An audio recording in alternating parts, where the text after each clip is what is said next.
Swayam Prabha. Digital India. Educated India.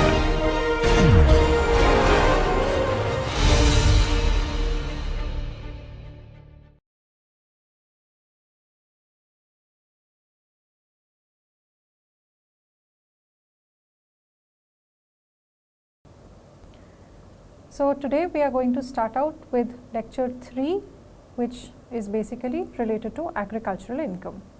Today we will be understanding what do we mean by agricultural income and what is the scope of agricultural income. So under the Constitution of India, the Parliament has no power to levy tax on agricultural income, as agriculture is a subject that falls within the state list, and entry 46 therein expressly covers taxes on agricultural income. So in other words, agricultural income is exempt from the central income tax as has been provided for in section 10 clause 1 of the Income Tax Act 1961. However, the state governments can subject agricultural income to tax.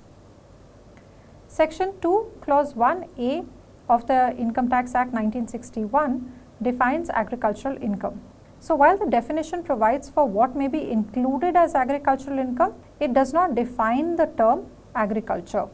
The term has been a subject of judicial interpretation and it has from case to case sort of developed, and what we derive for the meaning today is going to be used for taxation purposes. So if we look at this term agriculture, we will see that agriculture includes many things, right? So we know about horticulture, we know about pisciculture, which is to do with breeding of fishes, etc. We know about agriculture as we know in terms of growing things from the ground. So in that term, in that way we can see the term agriculture. Then we've also got apiaries, right? So wherein we are going to breed honeybees and get honey out of them. So there are various things which are attached to this term agriculture, right? But when we talk about agriculture from the taxation point of view, we do not go beyond the scope of things which are leaving or which no longer have a nexus to the ground. So this is our general understanding.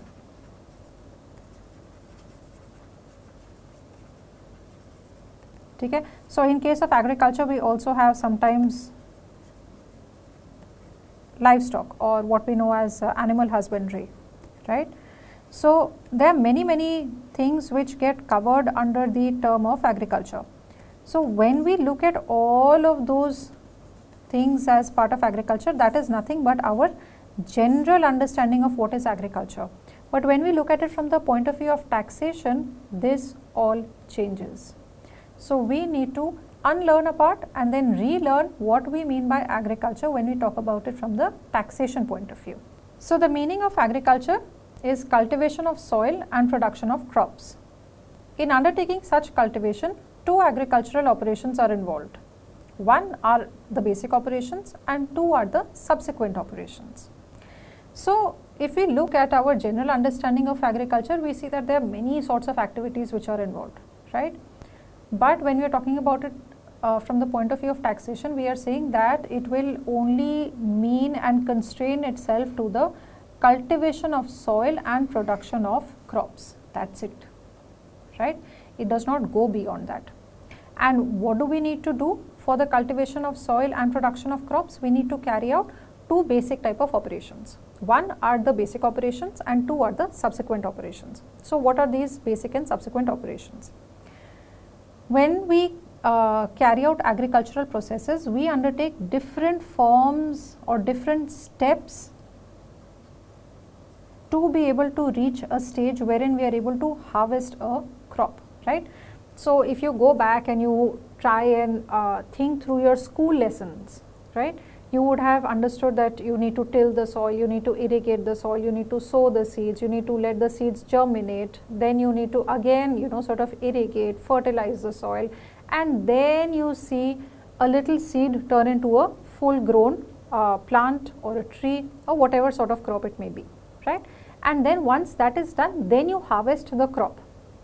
Now what happens in all of this process is that you are carrying out certain operations which could either be basic operations or subsequent operations. So let us understand what are these basic operations. Basic operations are those which will be carried out for the purposes of growing that crop from the very beginning, right? So the moment you till the soil, you sow the seed, you see it grow, and it has reached a full grown stage wherein it's good or good for the purposes of harvesting or yielding some sort of fruit.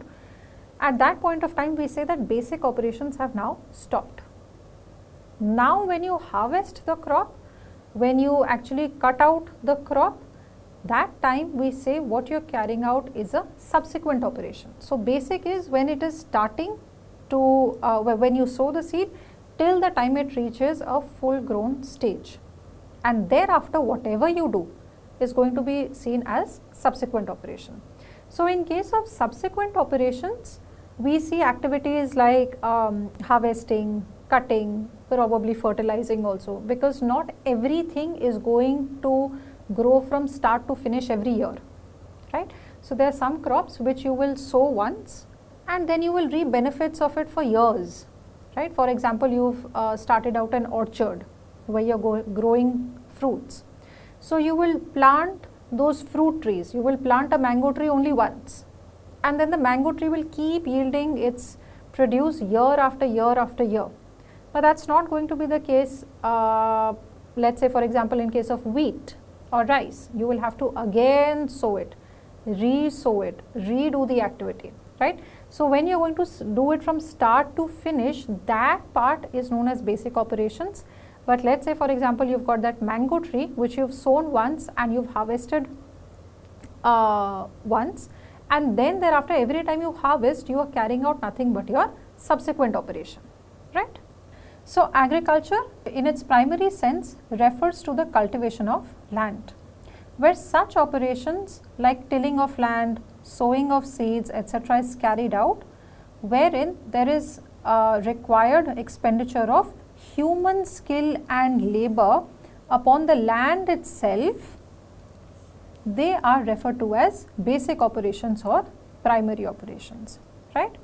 So when we look at basic operations or primary operations, what are the key things that we are looking at? We are saying that let's check whether or not there is expenditure of human skill and labor upon the land itself, right? So we are looking at human skill and labor, and we are looking at this land activity, right?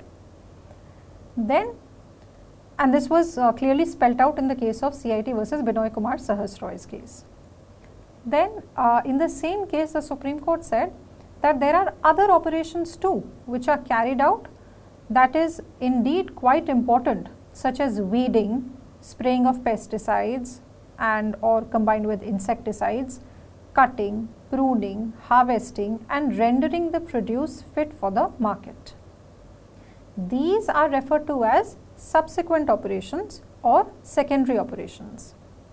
And though these activities too require human labor, the human labor and skill spent on the performance of these subsequent operations cannot be said to be spent on the land itself, right?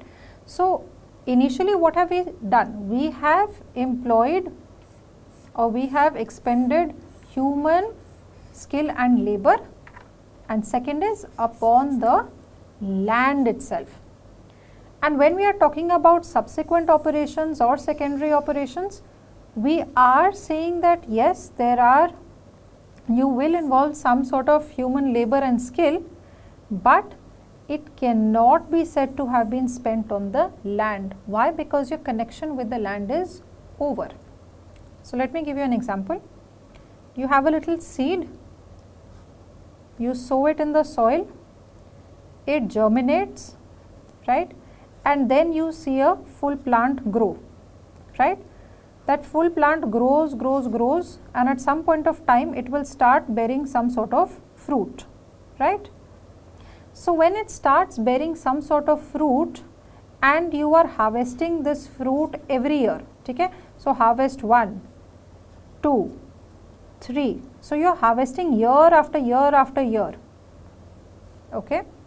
At that point of time when you are harvesting, can we say that you have expended labor on the land itself?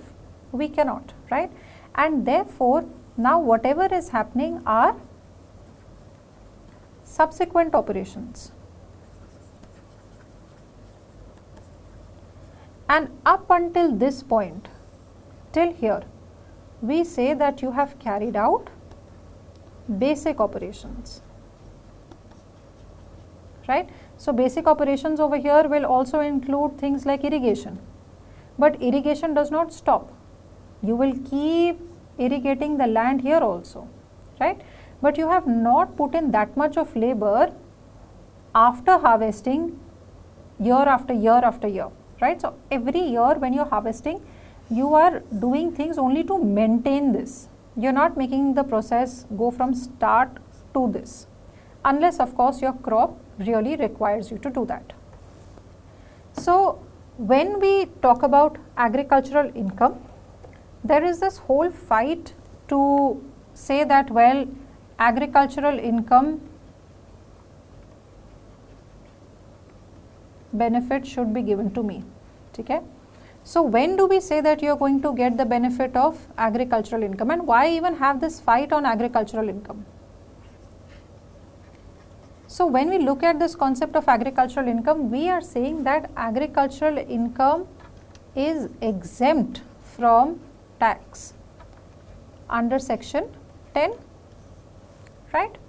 So when we look at section 10, automatically we must know that it is doing nothing but providing you some sort of exemption from tax, right.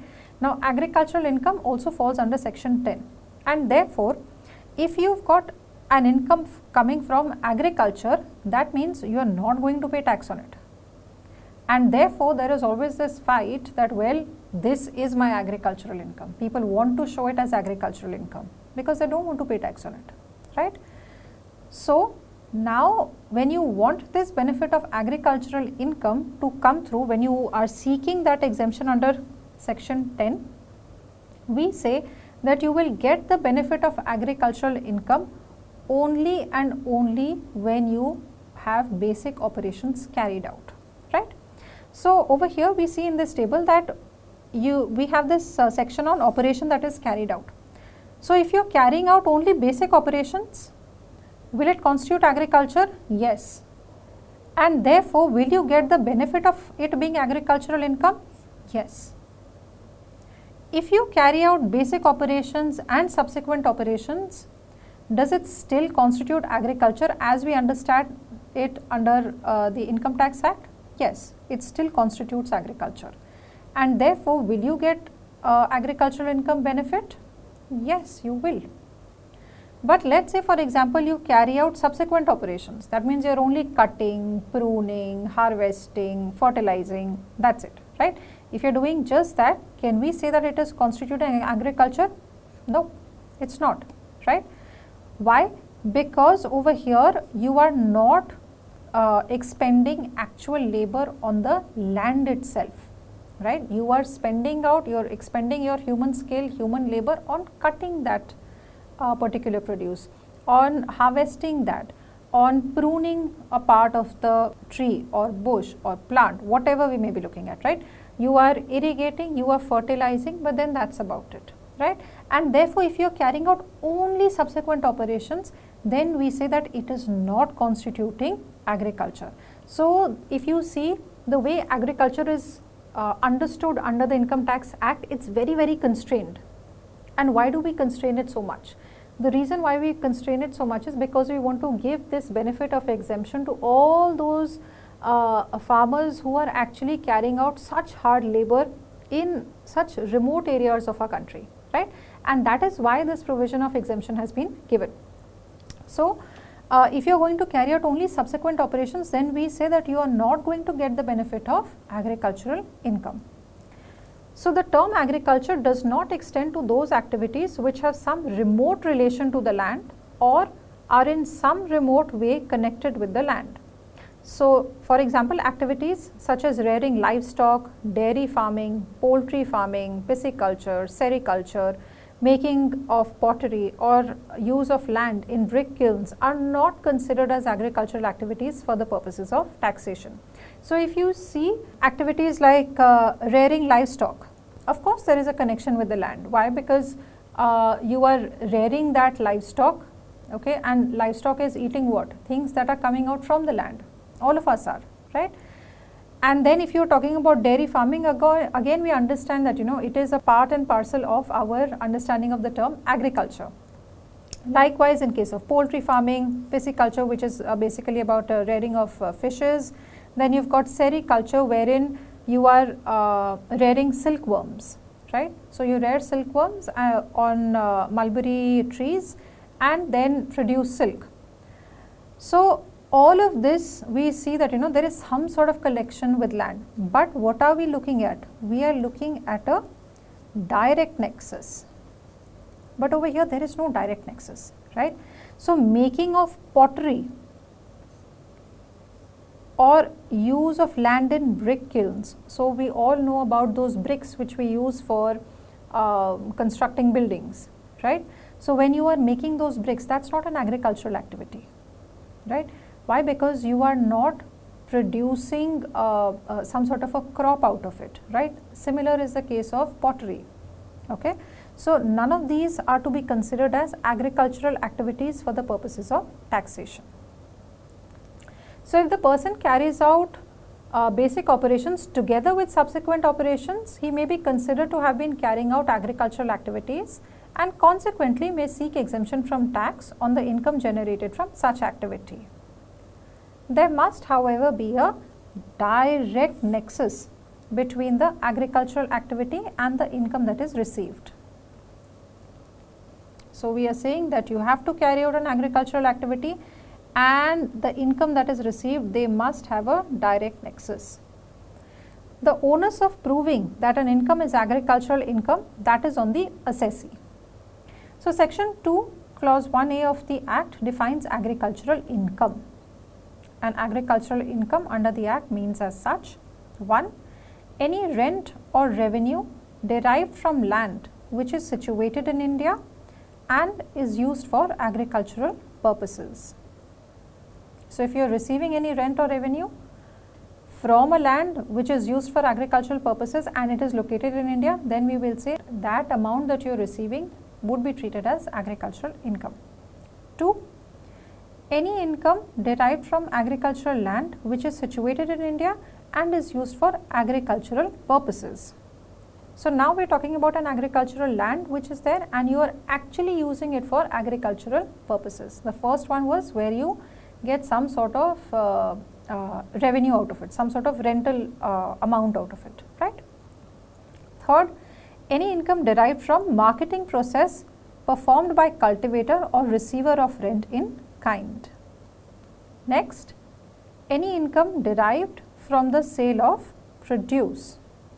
And finally, income that you get from the farm building, right? So, over here when we are talking about the nexus being there, we have to ensure that the nexus is there with the land, with the agricultural operations that we are looking at. So, rent or revenue must have a direct nexus with agricultural operations. Any income or revenue derived indirectly from land cannot be treated as agricultural income. So, in the case of Bacha F. Guzdar versus CIT, the Supreme Court had held that the dividend paid by a company out of its agricultural income to its shareholders is not revenue or income derived from land, since the immediate and effective source of income is the shareholding and not the land. So, what happened in the case of Bacha F. Guzdar? Now, in case of Bacha F. Guzdar, the assessee over here was basically a shareholder, right, and shareholder of shares in a tea company.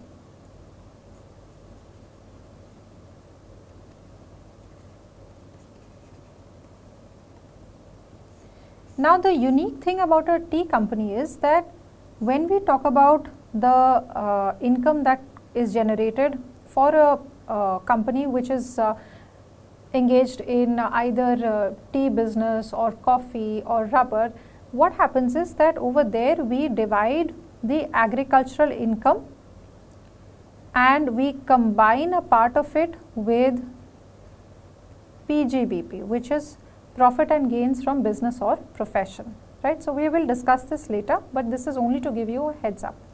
So what happens is that, let's say for example, I've got a tea company, right, and if I am getting some sort of income, a part of that income will be treated as agricultural income and a part of that income will be treated as an income which will be subject to tax. On agricultural income, do I have to pay tax? No. Why? Because we have section 10 coming to our rescue, right.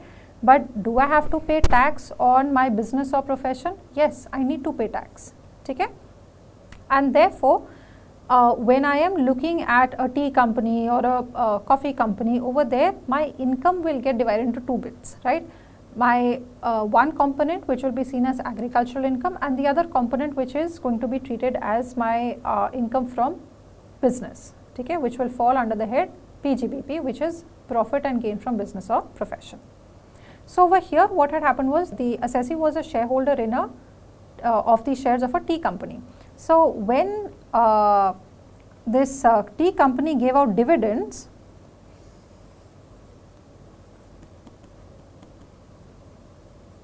the assessee said that, well, because I am a shareholder of tea company and tea company gets the benefit of part of the revenue being treated as agricultural income and part of it being treated as PGBP, I should also get this benefit. This benefit must come to me. Why? Because I have a shareholding in the tea company, right. And if the tea company is getting the benefit of agricultural income, that benefit must come to me as well when I am getting the dividend. And therefore, part of my dividend should be treated as agricultural income and part of it may be treated as part of PGBP. So I am okay to pay tax, but only on this component. Why should I pay tax on this, right? This is what the assessee was trying to say. Now what happens is that when you have this sort of state of affairs, we need to find out that do you have a direct nexus? As a shareholder, what have you done to get that benefit? Have you carried out basic operations? No, you have not carried out any basic operations. Have you carried out basic and subsequent operations? Clearly not, because if you have not carried out basic operations, there is no chance that you will carry out basic operations and subsequent operations. And have you carried out subsequent operations? No, you have not. What have you done? You have only stayed outside the realm of agriculture, owned certain shares in the tea company, and now you are saying that I must get the benefit of the agricultural income aspect as a part of the dividend that I am receiving, and therefore I should not be liable to pay tax on it. So the court said that no, that is not possible, right? Why? Because when we see you as the assessee, you are a different person. Who has earned that income? The income has been earned by the tea company, which is a separate person, right? So if you recall our definition of who a person is, an individual is treated distinct from a company, right? You may well be an individual, may be a part of an HUF, but these are two separate entities. You are liable to pay tax as an HUF separately and you are liable to pay tax as an individual separately. Likewise, when you are working in a company or working or holding shares and being a shareholder in a company, the company will be treated separately and you as an individual will be treated separately. So you both have to pay taxes in your own respective capacities, right? So over here, what have you done as a shareholder? You've practically done nothing, right? And therefore, as a result of that, the court said that, well, you have not done anything, and whatever income that you are talking about, that income does not have any nexus with the land, right? So since the immediate and effective source of the income is the shareholding and not the land, you cannot be given this benefit of agricultural income. So over here the assessee did not get the benefit of agricultural income as far as the dividend which the assessee had received by way of holding shares in the company. So the land must be used for agricultural purposes when we are talking about that land. And in the case of Binoy Kumar Sahas Roy, the court clarified that where the sale is of a produce grown in a forest, it cannot be treated as agricultural income. The court stated that the phrase land used for agricultural purposes as used in the Act does not extend to forest or spontaneous growth where nothing is done to prepare the soil for trees to be planted therein. Now what happens in a forest? Or rather, let's see what happened in the case of Binoy Kumar Sahas Roy. So in the case of Binoy Kumar Sahas Roy, essentially there was this piece of land which was nothing but a forest. Now this forest had sal and PSL trees.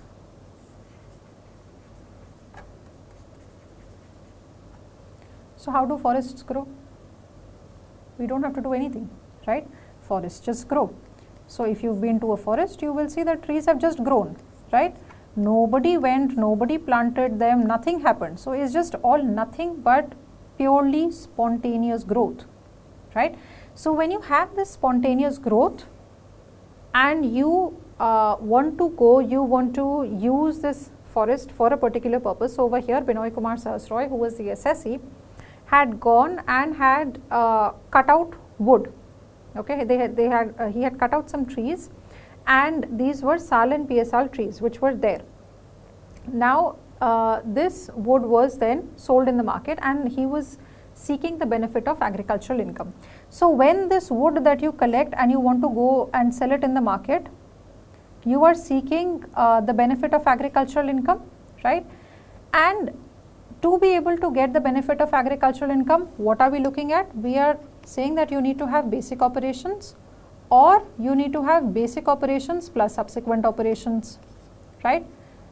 When we talk about only subsequent operations, we clearly do not get any benefit. So did the assessee in case of this forest carry out basic operations? No. How can you, right? It's a forest. Did he carry out basic operations and subsequent operations combined? Obviously not, right? Did he carry out subsequent operations? Yes, he did carry out subsequent operations. But if you carry out only subsequent operations, do you get the benefit of agricultural income? No, you do not get the benefit of agricultural income. And therefore, over here the court said that you cannot get the benefit. Now, the twist was that in case of Binoy Kumar Sahas Roy, he said that there is a part of the forest which I have actually cultivated. So he said there is a part wherein I have cultivated these trees and I have cut them out, I have sold them, and therefore I must get the benefit of agricultural income because I have carried out the basic operations for trees. But the court said that how do we identify? Are these trees different from the trees which are growing around it? Is there any mapping which is carried out for the forest? No, right?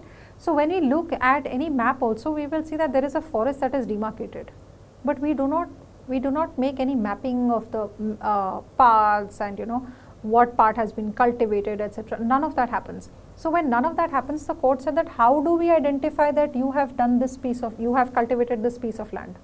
It's not possible, right?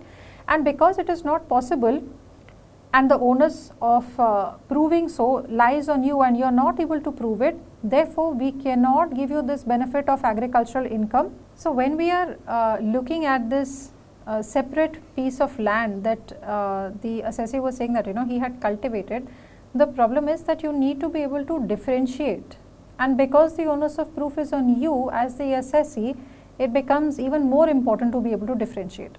Now over here the assessee did not get the benefit of agricultural income. One was of course that he was not able to prove that he had carried out the basic operations, and of course he did carry out subsequent operations, but they were of little relevance over here. Now the problem is that if you are wanting to show it, or you're wanting to seek this benefit of agricultural income, if let's say for example he had planted teak trees over here, right, or he had planted any other tree which was different from sal and PSR trees which were already in existence in the forest, then it would have made some sort of a difference. But over here there was no difference that it could be created. Why? Because the onus of proof is on you as the assessee to be able to show that I have carried out basic operations, I have carried out this hard work and employed my human skill and labor on the land to be able to bring these trees, right, which I have now cut and selling out as timber. But over here you are not able to differentiate that. One, because mapping is not done. Two, there is so much of homogeneous population of those trees that had there been that level of heterogeneous factor when it came to trees, that means that these trees that he was saying that he had cultivated, had they not been sal trees, had they not been PSR trees, but rather were any other tree. So any other tree could have been teak tree, could have been mahogany, could have been rose, anything, right, that you could have probably sold out as timber. Then you could have said that, see, the onus of proof is on me and I am able to prove it. Why? Because the rest of the forest is sal and PSR trees. These trees are not. So I have actually gone, planted these trees, made sure that I carried out my basic operations and then obviously subsequent operations, and therefore I should be able to get the benefit of agricultural income. But over here the assessee was not able to do it. There was no way that anybody could ascertain that a particular piece of land in such a huge forest, which is just out of spontaneous growth, that you have actually gone ahead and carried out some sort of cultivation, right? And therefore assessee in this particular case lost the benefit of getting agricultural income benefit. Let's look at the next case now, which is the case of CIT versus Madhi Venkata Subbayya. So over here the assessee firm had purchased a standing crop of tobacco from the person who had grown the tobacco on the land, right. So there is already tobacco grown.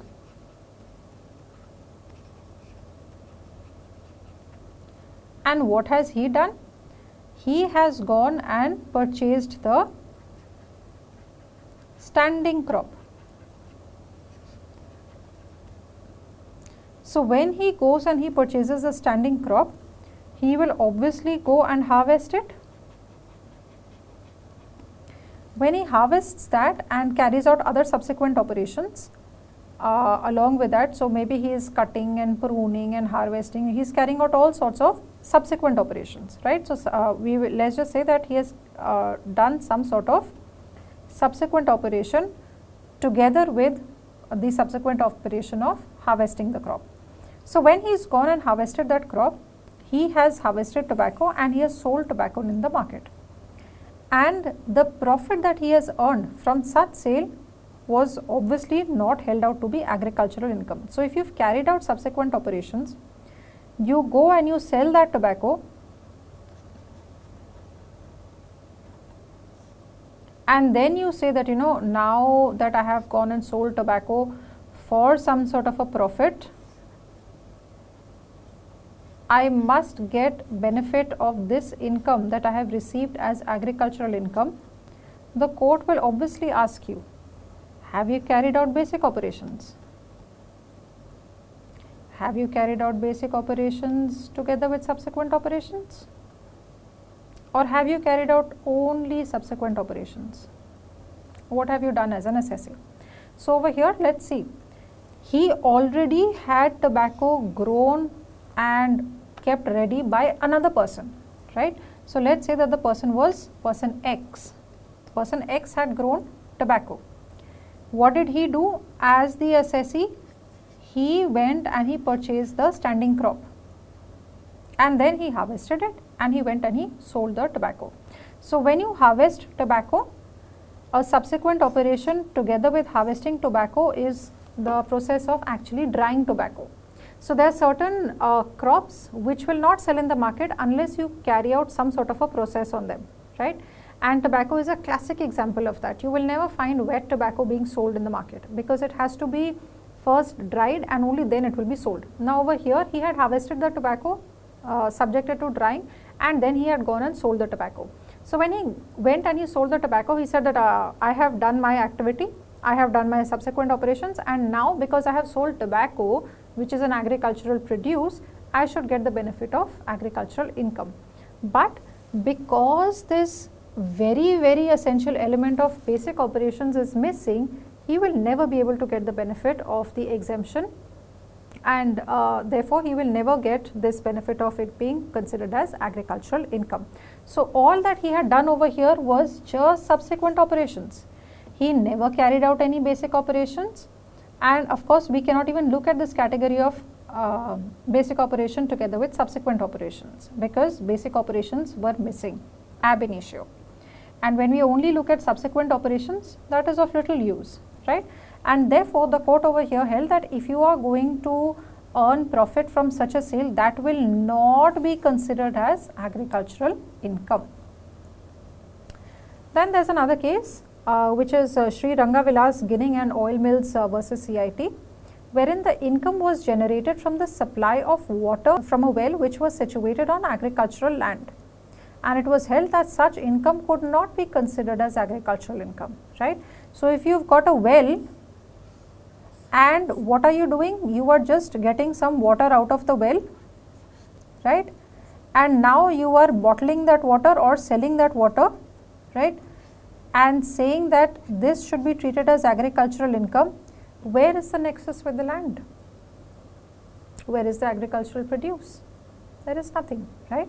And therefore you will not be able to get any sort of benefit of this sale being considered as one which will fetch you the benefit of agricultural income. Then there is some income which is to be treated as partly agricultural and partly business. So where agricultural produce is subject to any manufacturing process, the profit from the sale of finished product is partly from business and partly from agriculture. The profit which is attributable to agriculture is exempt, while the business profit is liable to tax. A similar situation may arise in those circumstances where the agricultural produce is used as raw material in business. In such cases, apportionment of profits is done between the agricultural profits and the business profits. So if you look at the income tax rules of 1962, rules 7 and 8 of those rules address the issue of computation and apportionment of such profits. So for example, tea. In case of tea, if you are going to go and sell out tea, you will see that 60% of the income that you derive, that will be treated as agricultural income, while 40% of it will be treated as business income, or let us just say profit or gain from business and profession. Similarly, in case of coffee, it will be given the benefit up to the extent of 60% as agricultural income, and the rest gets taxed as business income.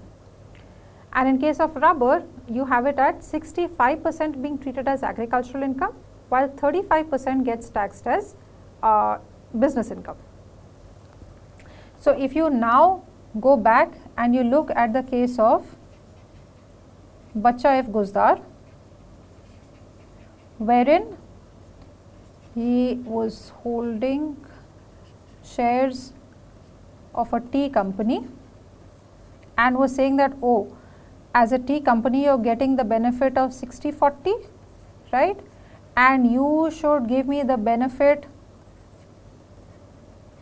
of such kind even when you are paying out dividend to me. That means I must also be a party to this benefit that you are getting as agricultural income up to the extent of 60%. I should also get that benefit, right? So if you go back and recall, we had just discussed this aspect of some part of the income being treated as agricultural income and some part of it being subject to tax, but as business profit, not as agricultural income, right? So similarly, if you look at coffee, it will be apportioned. If you look at rubber, it will be apportioned, right? So this is how certain incomes get apportioned. Why do we do that? Because beyond a point, there is that element of business that sort of gets intrinsically attached to the crop that is actually grown.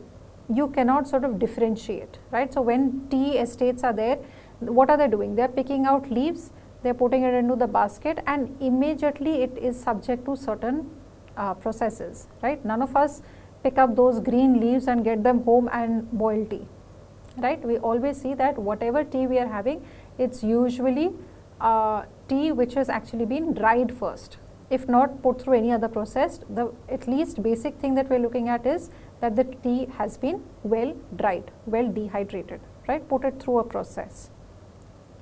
And when you put it through a process and then you are going to go and sell it out, so business gets attached with that agricultural activity in a very, very tight way, and it is very difficult to sort of compartmentalize that this part is agriculture and this part is business. It gets really attached, and therefore there is this apportionment that we do of the revenue that is generated from such producers. Right. So according to section 2, clause 1a, subclause b, subclause 2, where an income is derived from marketing process performed by cultivator or receiver or rent in kin, may be considered as agricultural income. It must, however, fulfill the following criteria. The process must be carried out by all cultivators growing the particular produce or crop, and the process is carried out to render the produce marketable, and the original character of the produce must not have changed. So, sometimes we need to carry out certain processes wherein it is something that is a matter of natural course for that produce, right? But there are certain things for which we do not need to carry out any particular process. For example, if you see the picture over here, there is a mango, right?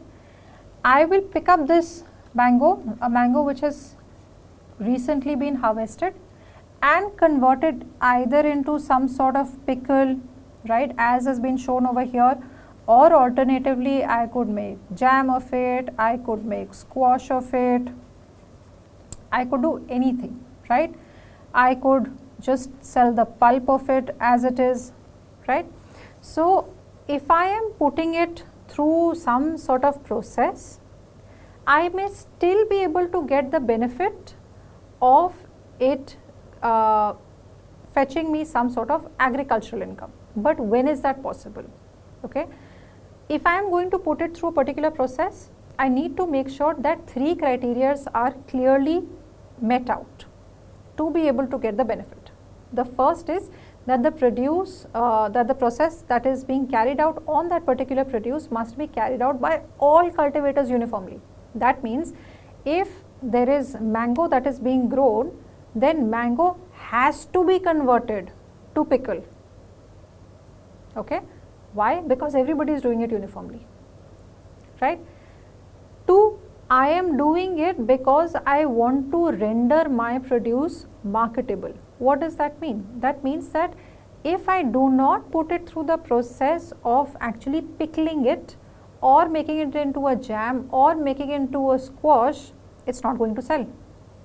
So I have to carry out that process to render my produce marketable, because otherwise there is no market. And third is that the original character of the produce must not have changed. But if you see over here the picture, now you see it with all of these 3 points in your mind. So are we looking at mangoes in the sense that are we seeing that every mango is converted into a pickle, jam, squash, etc.? No. Do we eat mangoes? Yes, right? That means that there is a full-fledged market for mangoes. We see mangoes being sold in our markets, right? If they were not sold in our markets as it is, as we eat them today and only as pickles, then we would say that yeah, probably we have to put mango through a particular process, because otherwise it will not sell. Number 2, the process is carried out to render the produce marketable. So that means that if I have not carried out the particular process, it's not going to sell. For example, in case of tobacco, if I do not dry out my tobacco, it will not sell. That's the property of it, right? Nobody sells wet tobacco as it is. You have to dry it out and you have to sell it then.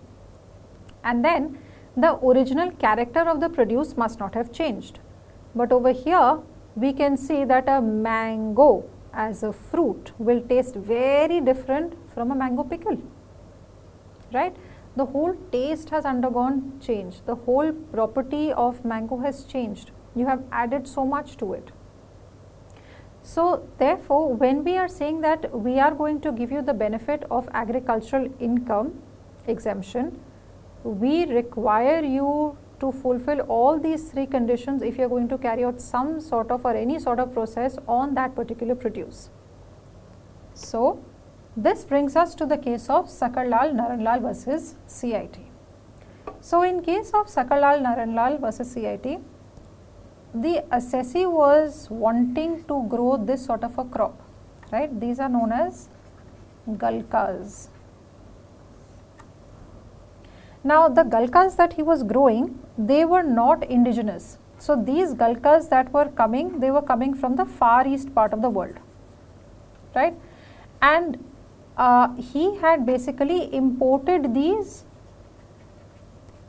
and once he imported these, he was going to convert these gulkas into loofahs like this, right?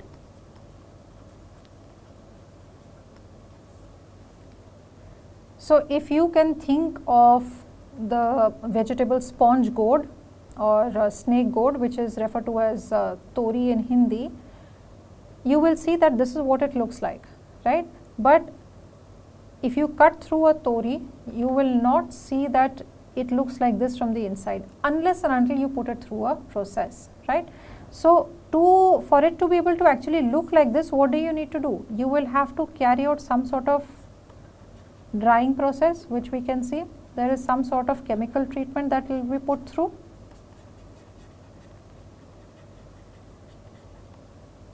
And only once you have carried out the process of drying and other chemical treatments will your gulka actually look like this. This is what you have, this is what you originally produced. This is your original produce. You have carried out these processes to make it this, and finally they were to be used to make soles for the shoes. Now this is a very dated case wherein the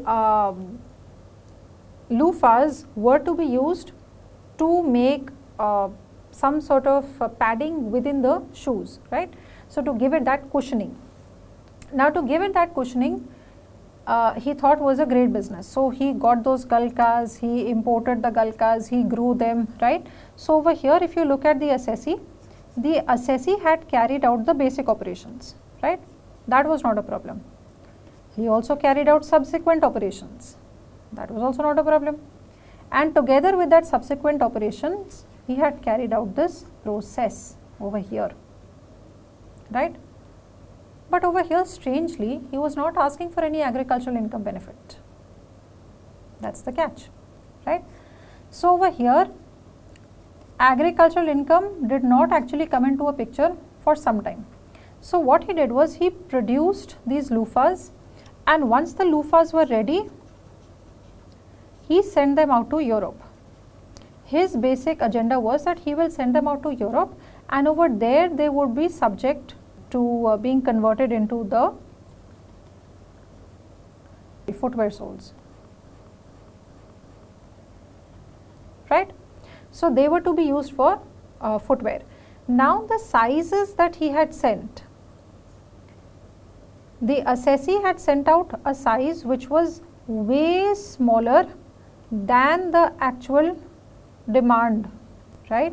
So the demand was of a bigger loofah, and what he had sent out was way smaller. and because it did not sell over there, the demand was for a bigger one. His produce which he had sent over there, it did not sell. Now that produce came back to India. Okay. Now when it came back to India, by this stage he had incurred a lot of loss, lot of it, right? And now he said that this is my business loss.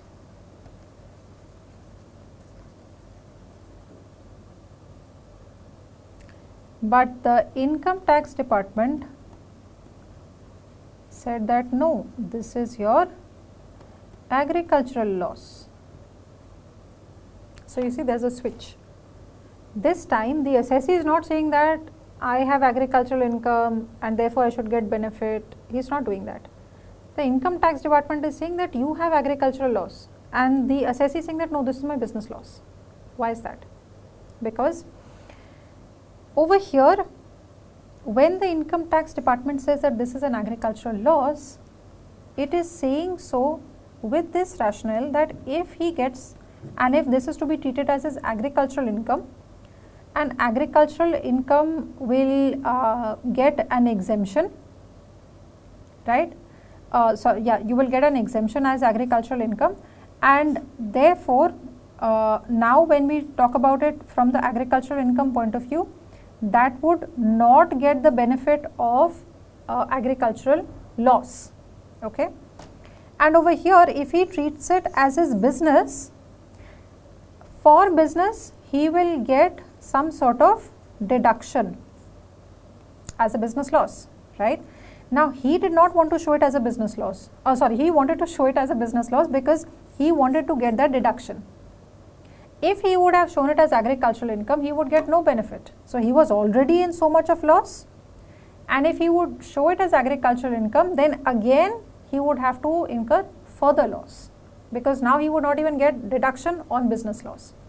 So the fight was that whether or not this is to be considered as an agricultural income or not.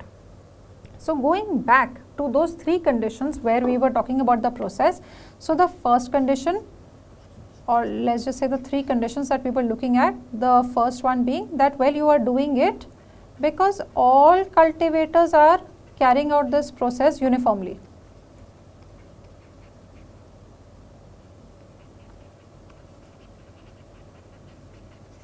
So if you look at the example of tobacco, everybody who grows tobacco has to dry it. There are no two ways about it. But over here, now the question was that, are all cultivators carrying out this process of converting it into a loofah uniformly? We don't know. Why do we not know? Because this was not even an indigenous produce. He had imported the seeds from the far east part of the world. Okay. Next was that you are doing it to render the produce marketable. Can we talk about the marketability of this? Perhaps not, because we don't even know if there was a market. Because one, the tribunal never looked at this aspect, and two, because there was nobody growing it at that point of time. And third, did it actually change the original character of the produce or not? So if you eat a galka, if you make it into some sort of vegetable and you try and eat it, that will be very different from eating a loofah, right? So obviously the whole original character of the produce has completely changed. And when there is that change of original character, of course it cannot fetch you any sort of benefit where the process that you are subjecting the produce to as agricultural income. So you will never get it. And now when we look at this case, the court over here said that, well, because none of these three conditions could be fulfilled, it cannot be treated as agricultural income, and therefore this was to be treated as his business loss at this particular stage, and that's about it, right? So the learning that we take back from this case is that we have to ensure that if you are putting a particular produce through a process, then that process must be one which is satisfying all the three criterias. If it does not, then you will not get the benefit of agricultural income. Finally, we look at the case of K. Lakshmanan and Company versus CIT, wherein it was held that section 2 clause 1a does not contemplate the sale of commodity different from what is cultivated and processed. In this case, where the assessee was growing mulberry leaves, feeding them to silkworms, and is then obtaining silk cocoons, and revenue generated by the sale of cocoons could not be considered as agricultural income. So, over here what was happening? Here the agricultural produce of the assessee was only the mulberry leaves and not the silk cocoons. Treatment of agricultural income can be extended only to the sale of mulberry leaves. So, what are you doing? You have got a tree, right? You are getting mulberry leaves out of it. Now what are you doing? You are rearing silkworms on it, right? And then from silkworms those cocoons are forming, and then you are deriving the silk thread from it, and then let us say for example converting it into some sort of fabric. Okay. So, what is it that till what stage can I get the benefit? Can I say that now that I have produced the silk fabric, I should this income that I am getting from the sale of this fabric, it should be treated as agricultural income? Can I say that? It is not possible for me to say that. Why? Because this produce is very different from this poor little tree which had given out me those leaves, and my direct nexus with the land gets cut here. So, if I am going to seek the benefit of agricultural income, I can seek it only to the extent that my produce has actual and direct nexus with the land. Once that nexus gets cut, my benefit also gets cut, right? So, over here the direct nexus gets cut, and if you see the tree is producing what it is, and then this plant product is being converted into an animal product essentially, right? So, again you see it from that perspective also, the whole nexus is gone, and therefore the assessee over here in this particular case did not get the benefit of agricultural income when he went and he sold the cocoons. So, over here he was selling out the cocoons and seeking the benefit of agricultural income. So, the court said that you cannot get the benefit of agricultural income. And I hope that with all of these cases, the concept of agricultural income is clear to all of you. Thank you.